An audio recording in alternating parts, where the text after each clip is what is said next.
Welcome everybody to this Wednesday evening Torah 101. And we're going to be talking today about Vaylishlach, which is an excellent. There's so much in it. I was so excited this week looking at it. And it goes from Genesis chapter 32 until 36, but we're only going to do till 35. So here we go. We'll read it together. And Jacob sent messengers. Now, messengers here, it's in Hebrew, it's malachim.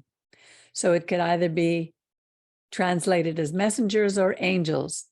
But I think in this case, it is messengers. He's sending them before him to Esau. His brother is coming. And he had word that he's coming. And he commanded them, saying, he sent his messengers, this is what you're going to tell my lord Esau. This is what your servant Jacob says. I've lived with Laban and stayed until now. I have oxen, donkeys, flocks, male and female servants, and I have sent to tell my lord, these is what the messengers are saying, so that I may find favor in your sight. Remember, he's still frightened of his brother because of the way he left. And the messengers returned to Jacob, saying, we came to your brother Esau, and moreover, he's coming to meet you with 400 men. And now, this would make Jacob really afraid, because it's not like a couple of guys are coming to say hello. This is 400 men. So he was totally stressed. He divided the people who were with him. So the first thing that he did, he had a strategy. He divided the people who were with him and the flocks and the herds and the camels into two camps. And he said, so if Esau comes to one camp and destroys it, then the other camp, which is left, shall escape. So he had a strategy. And the interesting thing I found about this was that he had the strategy before he went to God. See, God gives us free will. He gives us a brain. He gives us sechel, and he wants us to use it. But he knows after we used it that we really are going to need him. And Jacob said, O God of my father Abraham and God of my father Isaac, O Lord, who said to me, return to your country and to your kindred, and I will do good for you. Here he's reminding God what he said, as if God didn't remember. And I think usually when we pray, these things we're doing it for ourselves when we talk to God, because we're the ones who really need to hear from God. I'm not worthy of all your mercies. Look how humble he was. And of all truth, which you have shown to your servant, for with my staff, I passed over this Jordan. In other words, he came with only a staff in his hand. And now I have become two camps. He grew, he was wealthy now. But when he left, he had nothing. Deliver me, I pray you, from the hand of my brother, from the hand of Esau. For I fear him, lest he come and destroys me and the mother with the children. And you said, I will surely do you good. He's reminding God what he said, and that I will make your seed like the sand of the sea, which cannot be numbered for multitude. And he stayed there that night and took of that which he had with him. He took a present for Esau, his brother. Now look what he took: 200 female goats and 20 male goats, 200 ewes and 20 rams, 30 milk camels and their colts, 40 cows and 10 bulls, 20 female donkeys and 10 foals. So really what he was bringing here, according to our sages, he was bringing the amount that would have been his inheritance had Jacob not taken the first, had not sold him the firstborn. No, it was Esau who sold his birthright, his inheritance. And they say that if you add up what he had here and the potential, because remember, there are females and their babies. So in this way, he was making restitution for what he had taken from his brother. Even though it was sold to him and given to him, he still kind of weaseled it out of him. And he delivered them into the hand of his servants, every drove by itself. And he said to his servants, pass before me and put a space between drove and drove. And he commanded the foremost, saying, when Esau, my brother, meets you and asks you, who are you? And where are you going? And who are these before you? You shall say, they are your servant Jacob. It's a present sent to my Lord, even to Esau. And behold, he is also behind us. He's acknowledging, Jacob is acknowledging that Esau is the stronger one. Esau is his older brother, and that he is humbling himself before him. And he commanded the second and the third and all who followed the droves, saying, in this manner, speak to Esau when you find him. So all the men that he was sending with all the cattle, remember, it was a lot of cattle. So he had quite a few men going before him. And it says, moreover, behold, your servant Jacob is behind us. For he said, I will appease him with the gifts that go before me. And after, I will look at his face, and perhaps he will accept me. So all those passed over before him, and he lodged that night in the camp. And he rose up during the night. He took his 2 wives and his 2 handmaids and his 11 children, and they passed over the ford of the Jabbok. Now here in Hebrew, Jabbok means, it comes from the word ma'abok, which means struggle or wrestle. It could also mean, Hebrew is a multifaceted language. It could also come from the root chabok, which means to embrace. So you see both sides. He wants to embrace his brother, but he's struggling in the meantime until he knows that his brother has accepted him. And he took his 2 wives, Rachel, I would suppose it was Rachel and Leah, and their 2 servants and his 11 children, and they passed over the ford of Jabbok. And he took them and sent them over the stream and sent over that which he had. And Jacob was left alone. And there he wrestled a man until the breaking of the day. And when he saw that he did not prevail against him, the man touched the hollow of his thigh, and the hollow of Jacob's thigh was strained as he wrestled with him. And he said, let me go, for the day is coming. And he said, I will not let you go until you bless me. And he said to him, what is your name? And he said, Jacob. And he said, your name shall not be called Jacob, but Israel. For you have struggled with God, you have wrestled with God and with man, and you have prevailed. And Jacob asked him, tell me, I beg you, what is your name? And he said, why is that you ask my name? And he blessed him there. He never told him his name. I don't know why. I didn't research this. Do you have any idea, Jacob, Jerry, why he wouldn't have told his name? No, I don't have that. Peggy. 2 other things quickly. Yes. They used in number 19. They said even unto Esau. I think it was 19. I noticed they used that like even that terminology quite a bit, like unto my Lord, even unto Esau. I don't know if that bears explanation or not. Well, let me see. This is chapter. Hold on. Let me go back to see what it says here. That's the first. The same with Abraham and Isaac. It said, "Take thy son, even Isaac." Yeah, I notes. think it's for emphasis. It seems to be for emphasis. And this is verse 19. Let me just look here because way they use it. it doesn't have that in all the translations. Then you shall say, they are your servants Jacob.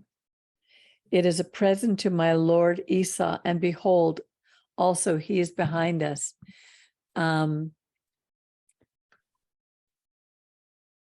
Let me see. It here. sounds like, even, Like that's it the was- way they used the terminology that time, that's all. I think it's just Old English. Yeah. Old English, yeah. Yeah.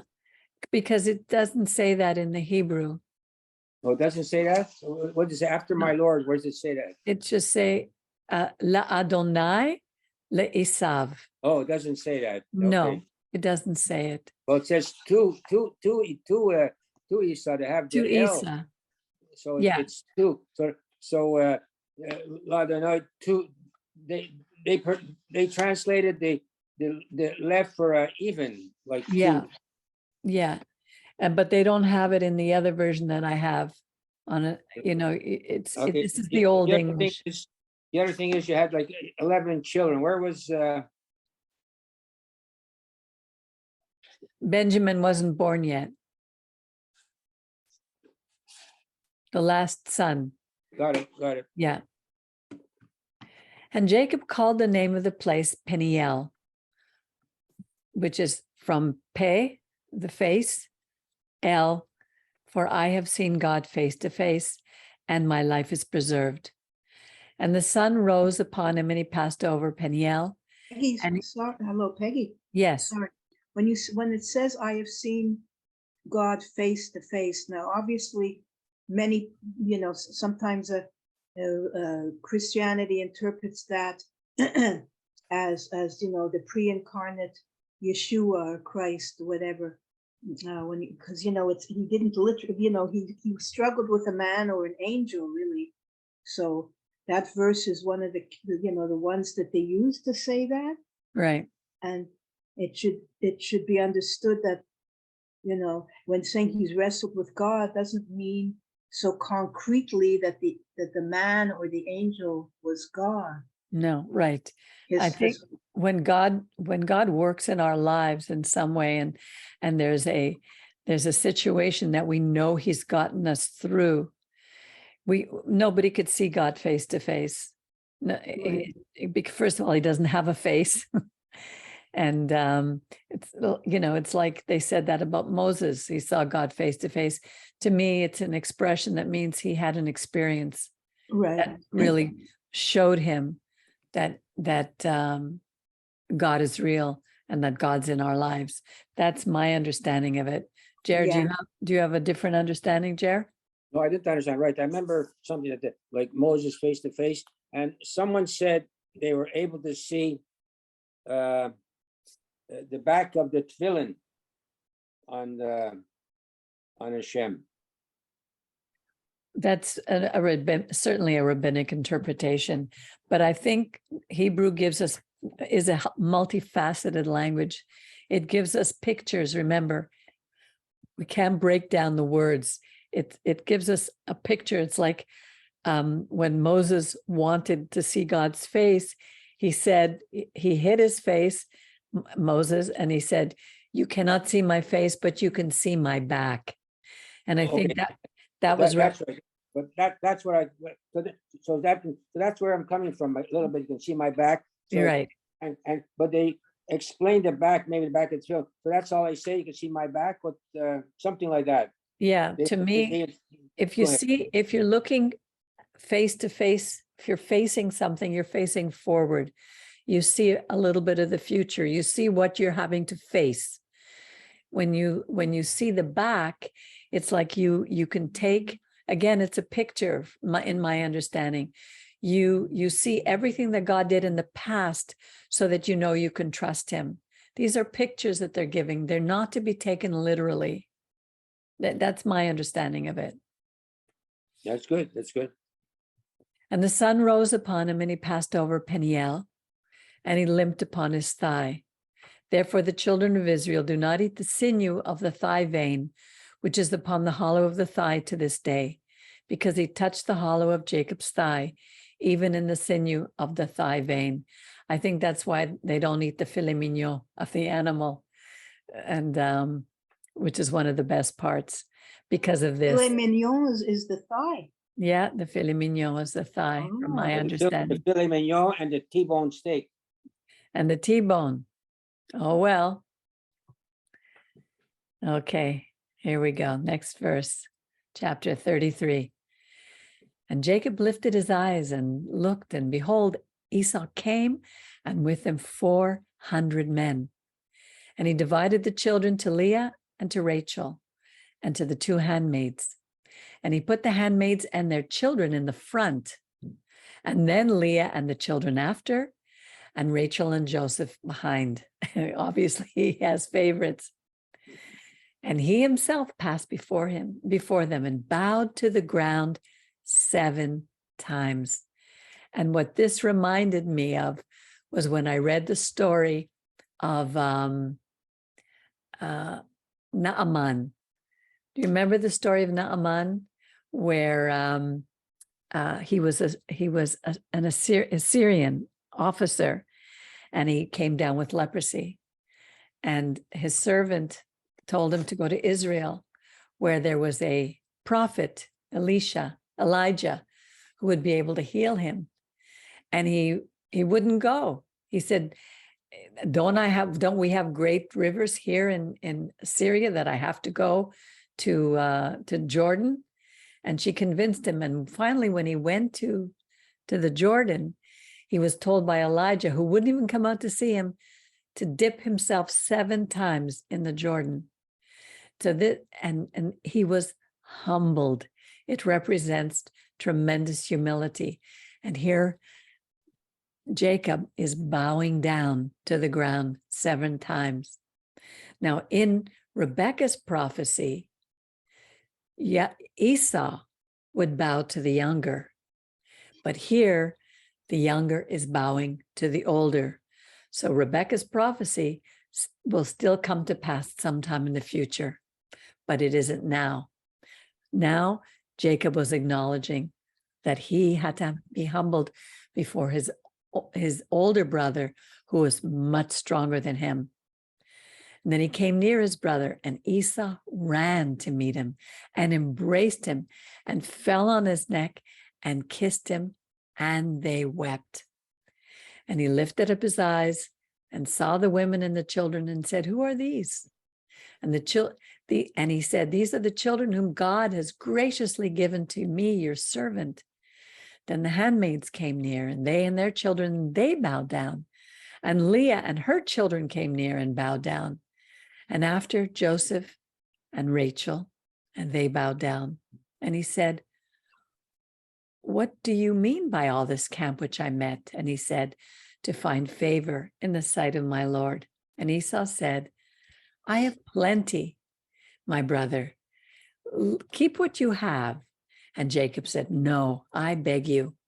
If I have found favor in your sight, receive the presents that I've given you at my hand. In other words, I've earned it all. For as much as I've seen your face, as one sees the face of God, and you were pleased with me, take the gift that I brought to you, because God has dealt graciously with me, and because I have enough." And he urged him, and he took it.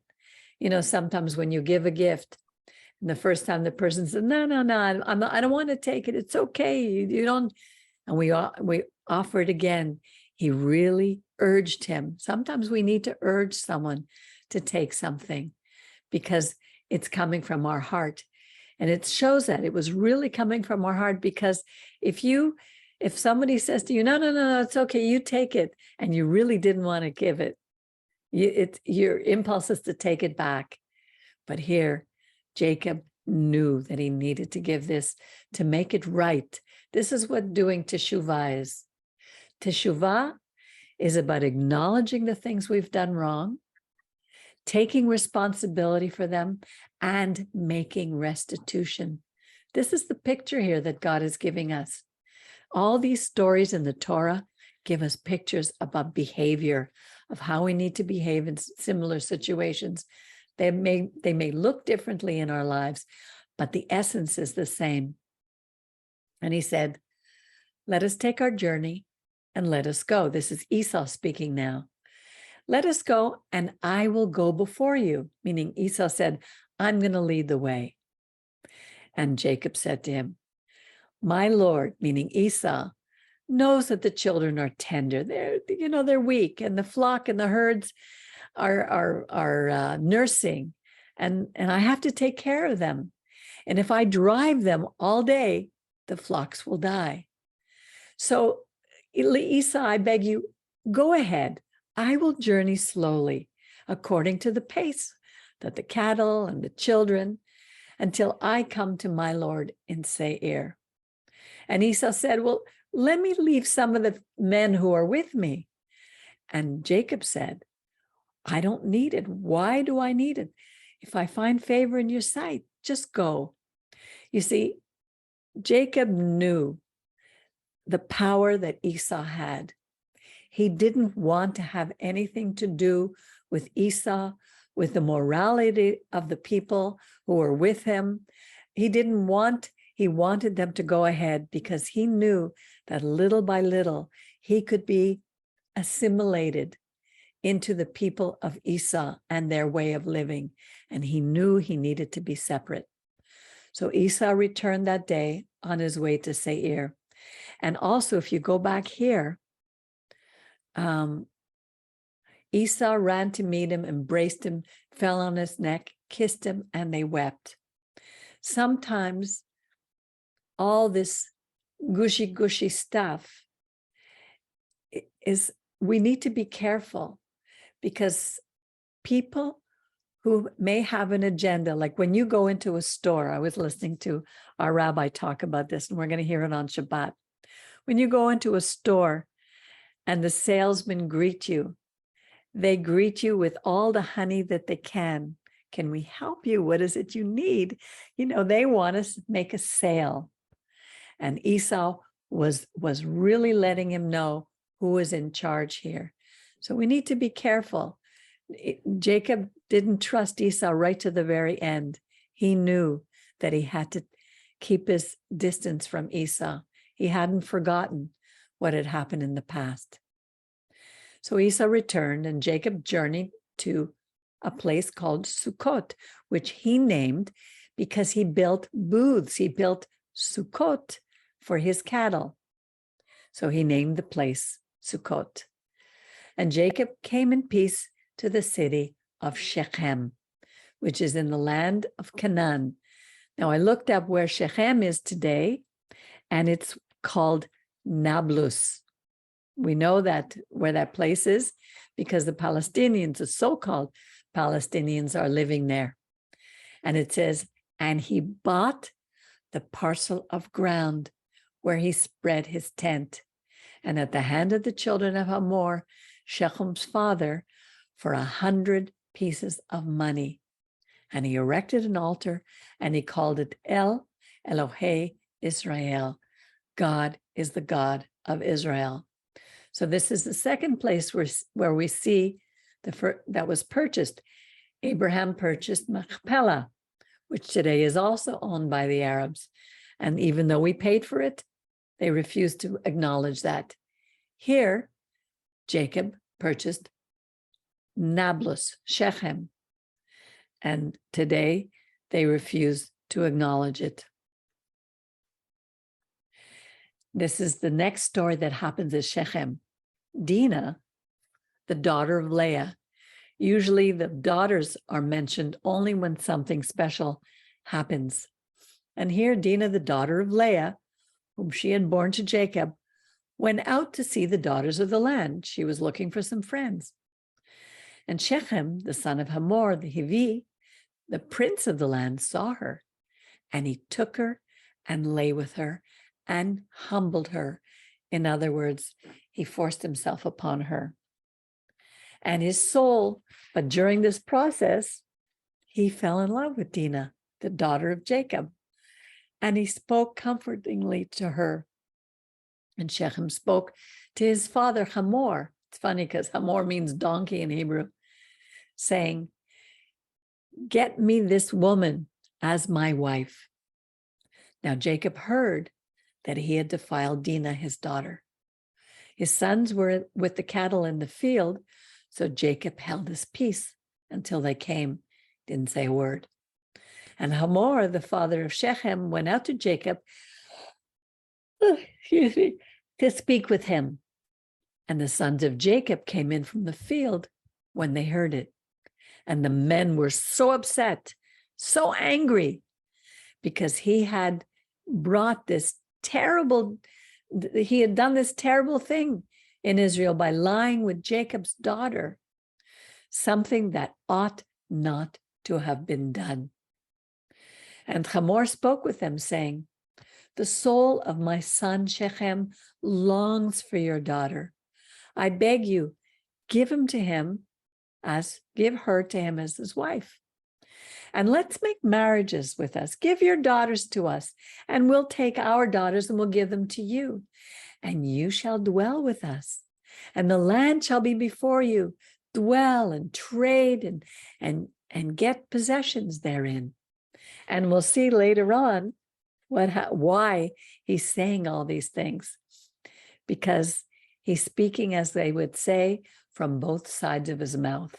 He's offering something that looks very good, but he has an ulterior motive, which we'll see very soon. And Shechem said to her father and to her brothers, let me find favor in your eyes, and what you shall say to me, I will give. Ask me never so much dowry and gift.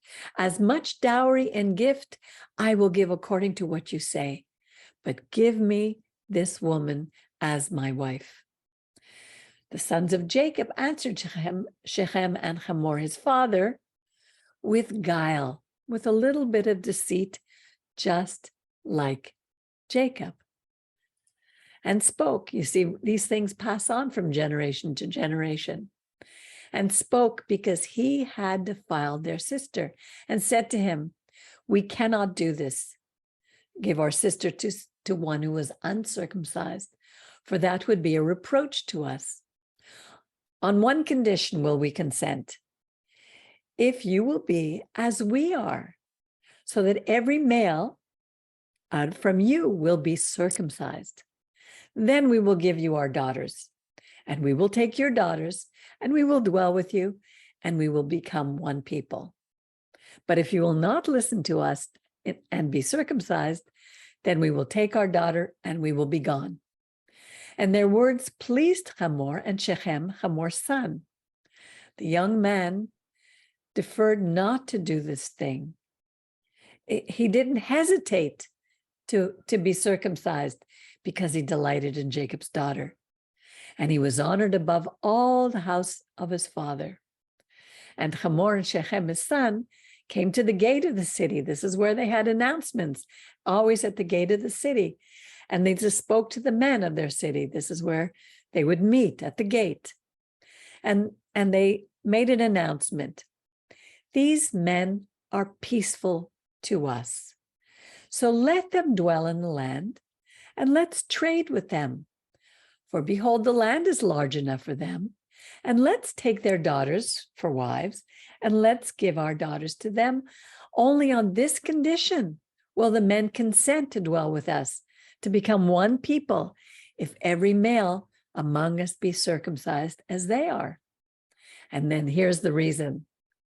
"Shall not their cattle and all their substance," meaning everything their own, "and all their beasts be ours?" They knew that if they did this, they would own everything. "So let us consent and let them dwell with us."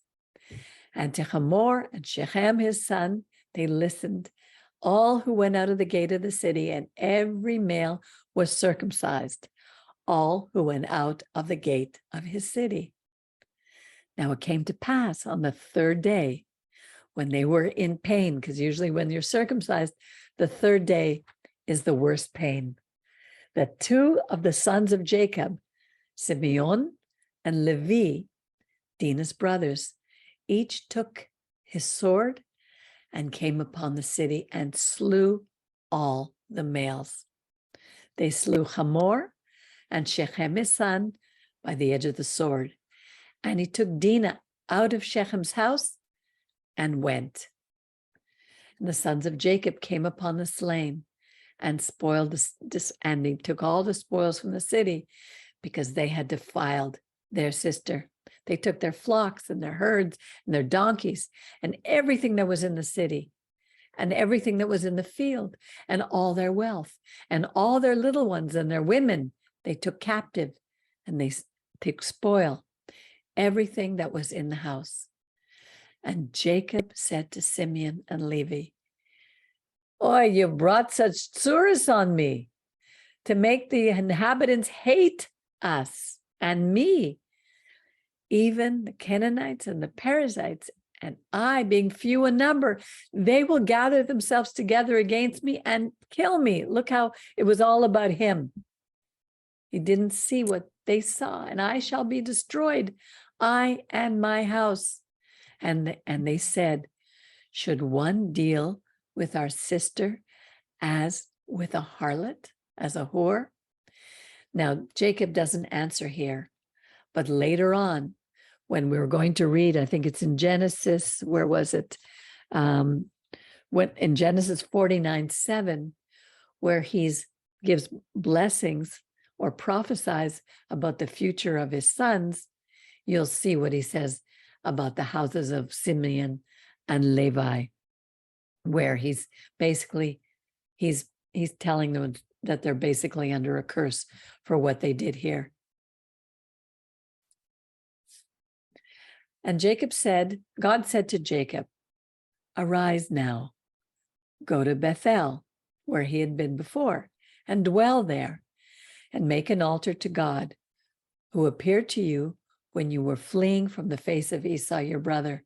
Because remember when he first came and he went to Bethel and he was struggling, and he had also another vision. And I think this was the vision of the ladder. And he named the place Bethel. "Surely this is the house of God." Now God's telling him to go back to that place. And Jacob said to his household and to all who are with him, "Put away the strange gods that are among you and purify yourselves, change your clothes, and let us arise and go to Bethel. And I will make an altar there to God, who answered me in the day of my distress and was with me in the way which I went." And they Peggy? gave, yes, Sorry, just one thing I find really interesting. When you just read this passage and you say, and it's hard to this takes place over time and we're just reading it, but when they're on their way, Jacob, it says in verse 2, "Put away the strange gods that are among you and purify yourselves and change your garments." Like they're still not all divorced from all these terrible things that they've done, the idols and the gods, different gods. But we just pass over casually when we just read this. We have to see in our head the whole, it's not a quick process. exactly. You took the words out of my mouth because I was about to say exactly that, Miriam. We Okay, see good. that it takes time. Change doesn't happen overnight. Rachel died because she kept the gods. She stole her father's idols. Yeah. And the others still have it. And even today, how many of our people still worship idols? And here it says, look what it says. "And they gave to Jacob all the foreign gods which were in their hand and the rings which were in their ears." Now, at first glance, it looked like the women were wearing the earrings. But when I did a little research, it was the foreign gods who had the rings in their ears. So yes, which were copied by the people. It was wearing rings in ears, on noses, in the ancient times had to do with idolatry and paganism. But were the men copying those earrings, or was only the women? Well, here it was, there's one of the rabbis say that the earrings here, I can show you. I don't know if can you see this here? Yeah, it's small, but I see it. Okay, let me see if I can make it bigger. Zoom in. It says here, The it says connection between this, earrings. Oh. this rabbi says the passage, Genesis 35:4, should be read as, which were in the ears of those idols. So there's different opinions by the rabbis. The fact that, in fact, those earrings had so much to do with idols and worship directly, but rather with the fact that the people from Shechem used to wear them. There's different opinions. If you look up these things, you'll find many rabbis give different ideas and understandings about what happens. Rashi, I can send So you. you mean they may just have been holding on to those earrings, not necessarily wearing them at this point? No? I don't know what you mean. Okay. Well, he said, give up the if you go back to the passage, it says give up your whatever, the jewelry, the earrings. Where is it? Okay, he gave Put away the okay, strange verse gods. 4. And they gave Jacob all the foreign gods which were in their hand, and the rings which were in their ears. Meaning in the God's ears. It could be either way. Yeah. It could be that they were also, the rings were used in the worship of these foreign gods. If I can send you the information that I looked up, but there's different ways of looking at it. Okay. But basically, he's telling them to get rid of him. So obviously they had something to do with idolatry. And Jacob hid all these things, the gods, the idols, the rings, under the oak tree, the terebinth, which is by Shechem. And they traveled on, and the terror of God was upon the cities that were around them. And they did not pursue after the sons of Jacob. And we see the same idea will follow throughout the Torah, where there was no Facebook and no YouTube in those days. But let me tell you, word of mouth spread very quickly about what God was doing for Israel. And Jacob came to Luz, which we know as Bethel, in the land of Canaan.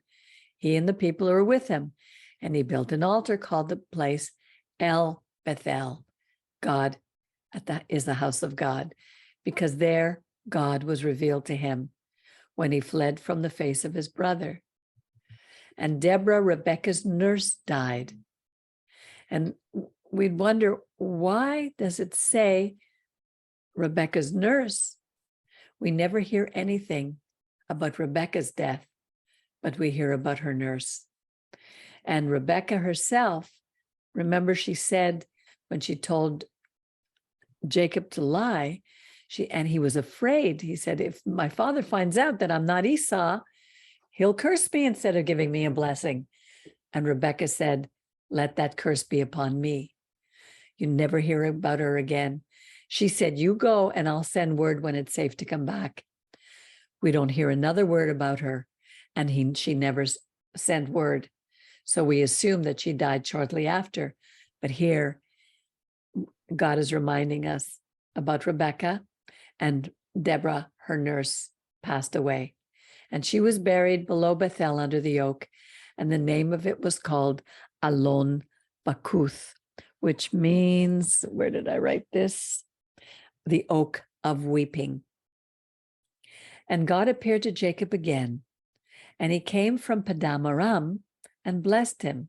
And here it says, and God said to him, your name is Jacob. Your name shall not be called Jacob anymore, but Israel shall be your name. And he called his name Israel. Now, when I read this, I said, well, wait a minute. Didn't he already change the name at the last the last time he wrestled, remember when he wrestled with the angel? And he told him, that was in Genesis 32. Let me go back to it, 32:25. Here we're in 35, but here in 32:25, if we read it with a different perspective now, it says, he wrestled with a man and he prevailed. And he said, what is your name?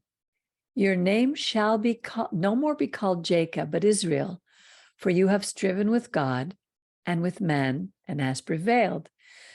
It's not necessarily that he was in that moment going to be called Israel, but his name shall be called sometime in the future, because it says in Isaiah 44, verse 24, he who confirms the word of his servant fulfills the prediction of his messenger.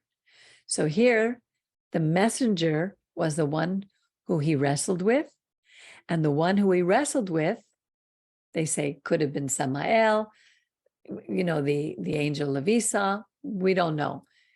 But he is predicting that one day Jacob's name will be called Israel. So if we go back to 35, oops, where am I here?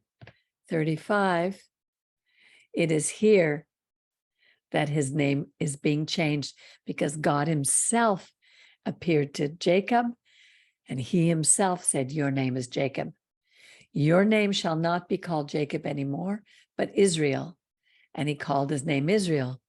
But the interesting thing is that until Jacob's death, it goes back and forth between Jacob and Israel, depending on the context. With Abraham, when his name was changed from Abram to Abraham, it never goes back to Abram. So there's something a little deeper here about that. And it's about the context, because we say the God of Abraham, Isaac, and Jacob. We don't say the God of Abraham, Isaac, and Israel. And one has to do with the physical Jacob, and Israel is more the spiritual aspect of his persona. And God said to him, I am God Almighty. Be fruitful and multiply. A nation and a company of nations shall come from you, and kings shall descend from your loins. And the land which I gave to Abraham and to Isaac, I will give it to you, and to your seed after you will I give the land. So in other words, it's still coming. He's still giving us the land. Yes, we took it after the war, after the Holocaust, but he's still in the process of giving us the full land that he promised to us. And God went up from him to the place where he spoke with him. No, God left the place where he had spoken with him. And there Jacob set out a matzeva, a pillar, in the place where he spoke with him. A matzeva of stone, just like we set up the pillars in our funerals when we bury someone. And he poured out an offering there, and he poured oil on it. And Jacob called the name of the place where God spoke with him, Bethel. Well, didn't he already call it Bethel? It looks like it's repeating again, because this is a really special place. As I said before, it is named 62 times in the Torah. And if you add the 6 and the 2, you get 8, which is new beginnings. So something very special will happen one day in Bethel. And they journeyed from Bethel, which I feel more of a calling to go to than to the mountains where Mina wants to go. But I can't go because it's in the hands of the Palestinians.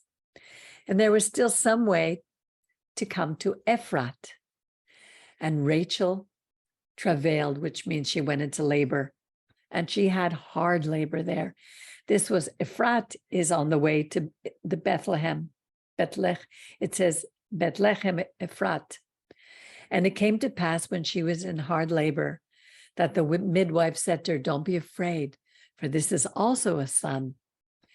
And it came to pass as her soul was leaving, because she died, she called his name Ben Oni, meaning the son of my sorrow. But his father, Jacob, called him Benjamin. And Benjamin,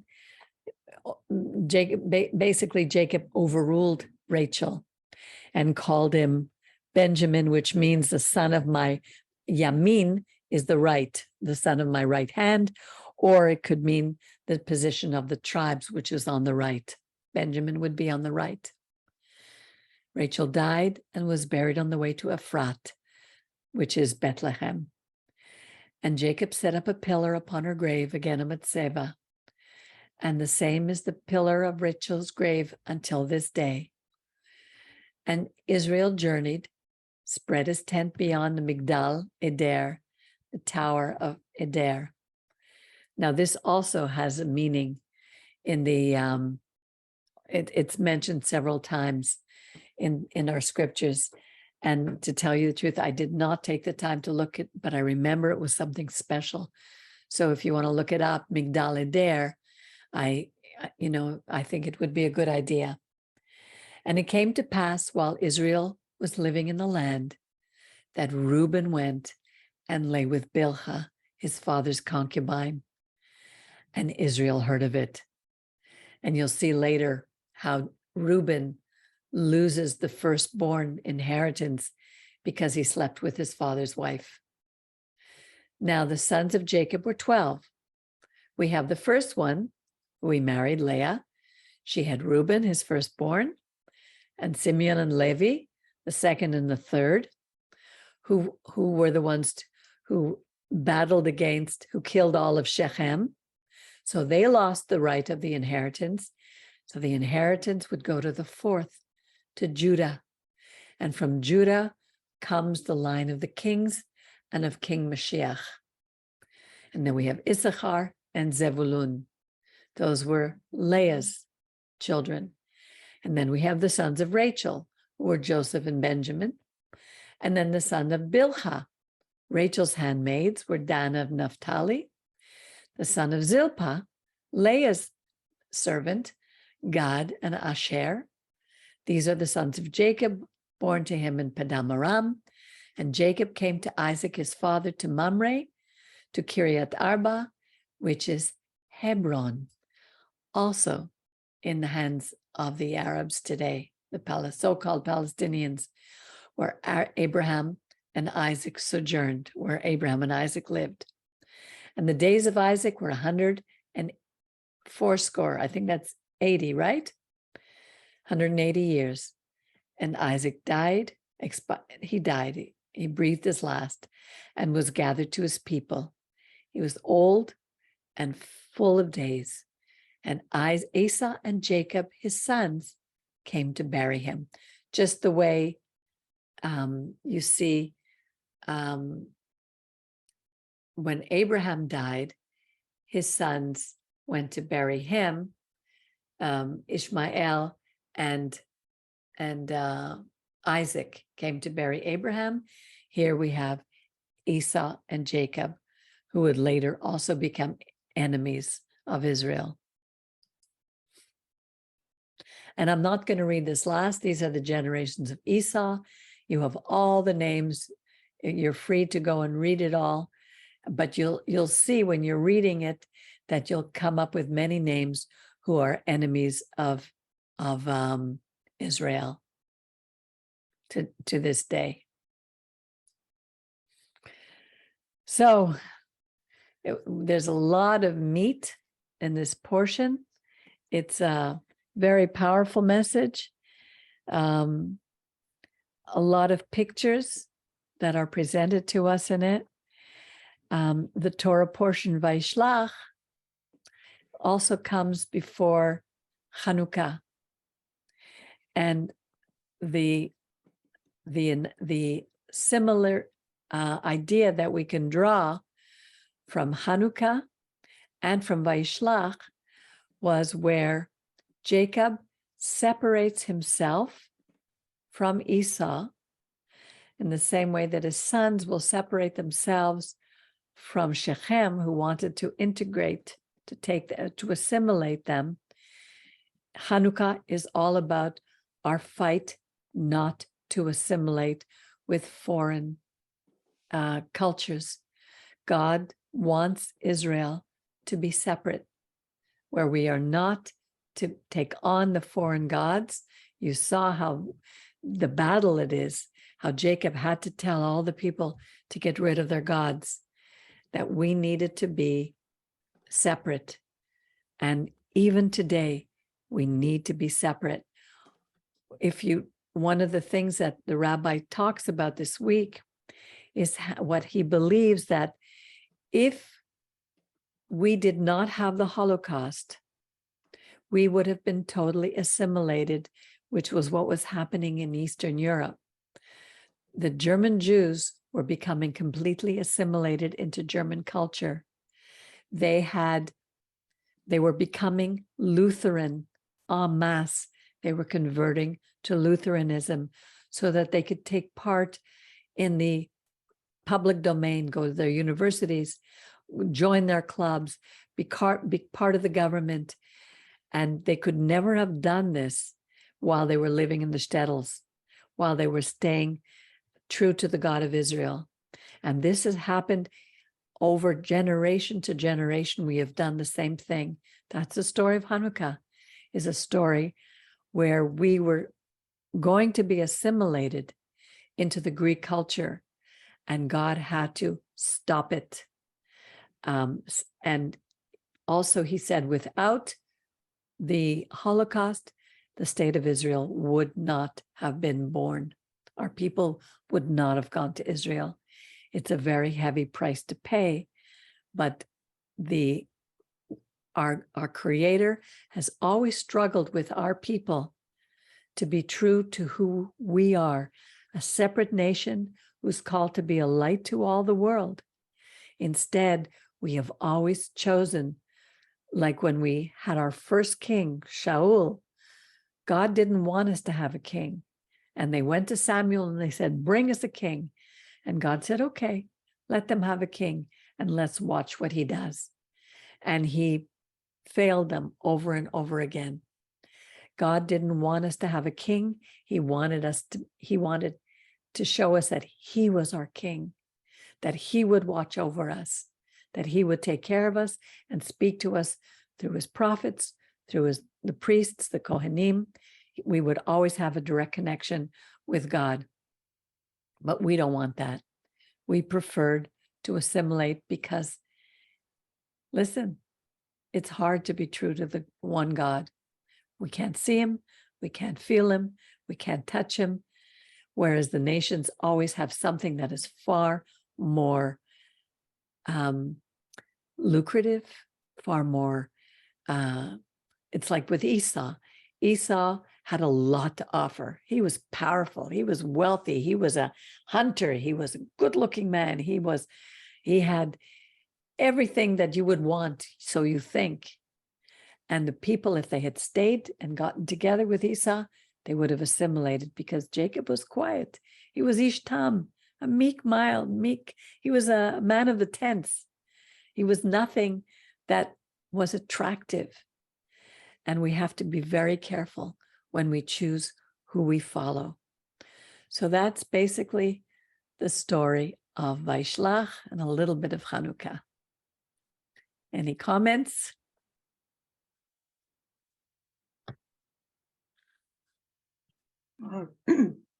I guess one of the things, I mean, I always say this, and I know you know, and you don't mean it this way, but this is not a separation of race, or it's about a separation of a moral and spiritual separation, because many people belong to the one God, the God of Abraham, Isaac, and Jacob, and they're not Jewish. They're from the nations, and as we have in our congregation, people from all lands, from all races. It's the worship of the one true God, of the Creator of the universe. And the Torah is very clear about that. We see it over and over again. We'll see it later in Numbers, where he says, everything that I've given to the Israelites, I've given to the stranger among us. There's one Torah, one God. There's no such thing as the Noahide laws, where they have 7 laws from Noah, and that's what they keep, and we keep ours. There are no separate gods. There's no God of the Christians or God of the Muslims or God of the Buddhists. There's only one God for all the universe. And he is the only God for everyone. He's the creator of the universe. We even see with Caleb later on. He was a Kenizzite. He wasn't a Jew. And yet he became a prince, a leader, a great leader of the tribe of Judah, who was in line for the kings. So you're absolutely right, Miriam. Thank you It's for it. just that some people, when you say the word, we shouldn't assimilate, they take it to mean that you cannot marry a non-Jew. It has nothing to do with whether you worship the Creator or not. You can be a secular Jew, but that's not what it's about. Exactly. Yeah. But Torah is not a religion. We're not converting to a religion. We are doing teshuvah, which means we're turning back to the God of Israel. And that's for all nations. That's why our house, Kehilat Shear Yashuv, is called a house of prayer for all nations, because it is. It's not separate. It's not a different God, not a different people. There's only one people, one race, one human race. Yeah. So, Jared, do you have anything to add before we say good evening? I can say that everything you said is very heavy stuff. It's heavy and it's very healing, because when we really come to understand that we can trust this God, because we see what he's done with our people, when we really give him our lives and we trust him, that's when the miracles in our lives begin to happen. So with that, I want to wish you all a good evening. And for those who are watching online, thank you. Don't be afraid to forward this to your friends. I know it's not a popular message, but it's a message that we really need. People need to hear this. We need to come back to the God of the universe. Right now, the world is shaking a fist at the God of the universe and saying, my ways are better than your ways. And they're trying to, they're trying to solve, put Band-Aids on issues, and nothing's going to happen until we come back to the God of the universe. So I wish you all a very nice evening and a rest of the week. And on Wednesday, we're allowed to say Shabbat Shalom. So I wish you all Shabbat Shalom.